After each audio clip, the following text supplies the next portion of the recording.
In this video, we'll continue talking about applications of aqueous equilibria by looking at the solubility product, the common ion effect on solubility, and how pH can affect the solubility. So we know that some compounds are soluble in water and some compounds aren't that soluble in water. Now that we've discussed a lot of equilibrium, instead of just memorizing a list of things that are soluble and insoluble, we can actually add a value that tells us how soluble something is in water. If we're going to write the KSP for this reaction above, remember it's products over reactants. So here we have our products of calcium and carbonate. And since our reactant is a solid, we'll leave it out of the expression, and this is it for our equilibrium constant for the solubility or the solubility product. These will have some associated value, and that tells you how many of these ions can be dissolved in the solution. The most common application of this is to calculate the solubility, sometimes called the molar solubility, of a compound in water. So let's look at how we do this for calcium carbonate. So I have this equilibrium constant, and like the other equilibrium problems, we'd start by making an ice table. So we have our equilibrium reaction, and when we set up the initial, if we're just trying to find the solubility in pure water, there's going to be no calcium or no carbonate to begin with. And while we have some amount of calcium carbonate, it doesn't show up on the equilibrium expression, so we don't write it in our ice table. So we have the change. So since there's no calcium or carbonate to begin with, even though that KSP is a very low value, we're still going to dissolve some of it. And then we'll have the equilibrium value are just those two. So to solve for x, we have our KSP. This is 8.7 times 10 to the negative 9th is equal to x squared. Take the square root of both sides, and we get x is equal to 9.3 times 10 to the negative 5th molar. So we would call this the molar solubility of calcium carbonate. An important thing to note, though, that when we are using this for the solubility, this x is actually referring to how much of the calcium carbonate dissolved. So even though we don't need it in the ice table to solve this problem, the solubility is actually how much of the solid is dissolving in this species. If you set this up based on the stoichiometry, you're always going to have one solid dissolving into however many ions, so solving for x will tell you the solubility, but keep in mind when we're talking about the molar solubility, we're talking about how much of the solid can dissolve in water.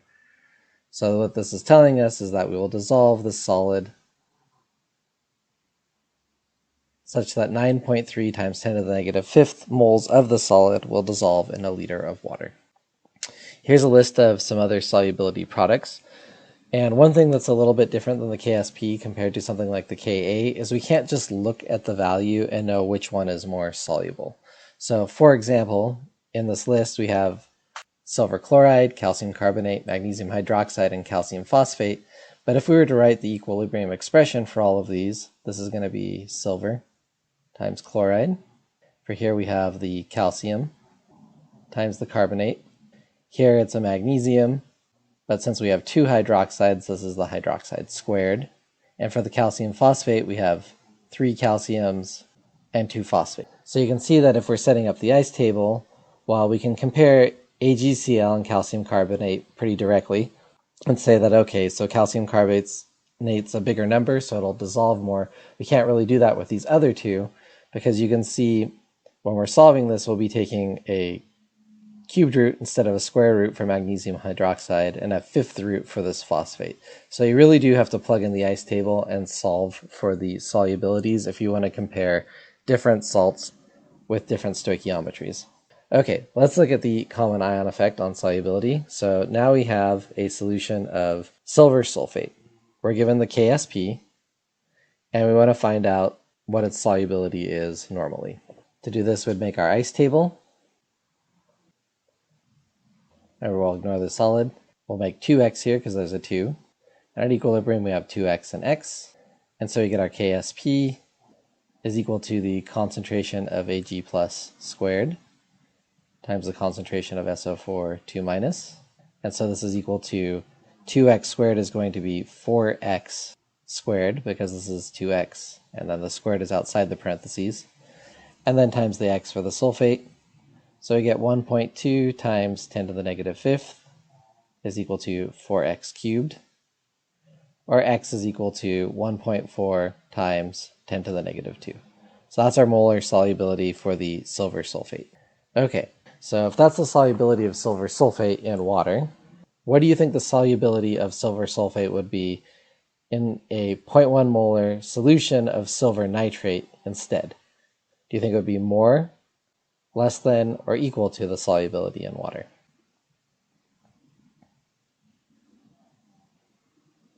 Okay, and just thinking about the Chatelier's principle really quick, if we wrote this out, you can see by having a solution of silver nitrate, we are having more silver in here, and so we'd expect to push the equilibrium the other direction, hence it would be less soluble. We can actually calculate the solubility under the circumstances, and I'll show you how to do that. Okay, so what we will do is we will set up our ice table again, but in this case, instead of starting with 0 of the silver, we start with the 0.1 molar that comes from the solution. There's still no sulfate in the solution, so we still know that we're going to make x and 2x.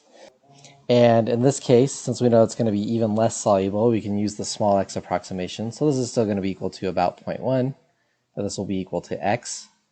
And so we get the KSP, 1.2 times 10 to the negative fifth is equal to the concentration of silver, which is 0.1 squared, times x.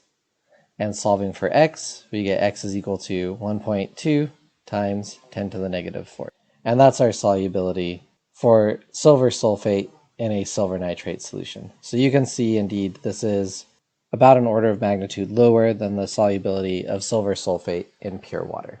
Finally, we can talk about how the pH might affect the solubility of a solution. So let's look at magnesium hydroxide. And we can see that OH minus is going to appear in this equilibrium.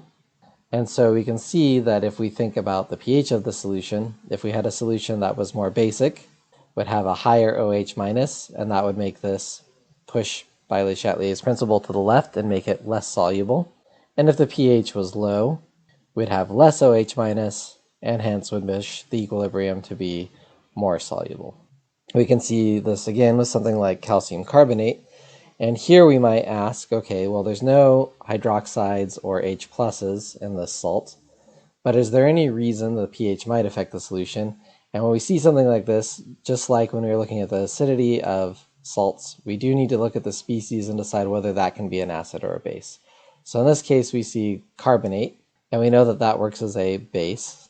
So if we had a more basic solution, we would have more OH minus. That would push the equilibrium to make more CO3. More CO3 means this would be less soluble. Likewise, if we lowered the pH, we'd have less OH minus. That means we'd have less carbonate, and hence the calcium carbonate would dissolve even more. Generally speaking, if you have a salt that makes a base, either a strong base or a weak base, it'll be less soluble at high pHs and more soluble at low pHs. If you had some kind of salt that made an acid, so say something like ammonium chloride, so NH4 plus is an acid, then these would be more soluble under more basic or higher pHs and less soluble under acidic conditions.